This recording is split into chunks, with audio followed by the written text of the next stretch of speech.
Pakistan સાંસદે PM Shehbaz શરીફ સામે ઉઠાવ્યા છે સવાલ।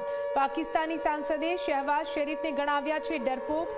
તે મોદીનું નામ પણ નથી લઈ શકતા તેવું પાકિસ્તાની સાંસદનું કહેવું છે।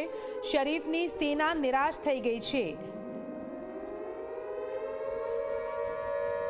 તો આપને જણાવી દઈએ, પાકિસ્તાનમાં રાજકારણ પણ એટલું જ ગરમાયેલું છે। શહબાઝ શરીફ પાકિસ્તાનના પીએમ શું પ્રધાનમંત્રી નરેન્દ્ર મોદીથી એટલા ડરી ગયા છે કે તેમનું નામ પણ નથી લઈ રહ્યા?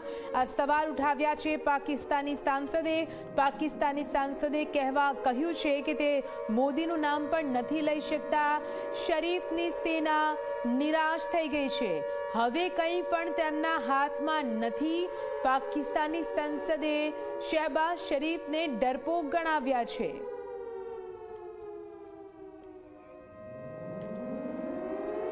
તો શરીફની સેના હવે પરાસ્ત, નિરાશ, હતાશ થઈ ગઈ હોવાનું નિવેદન પણ આ સાંસદે આપ્યું છે।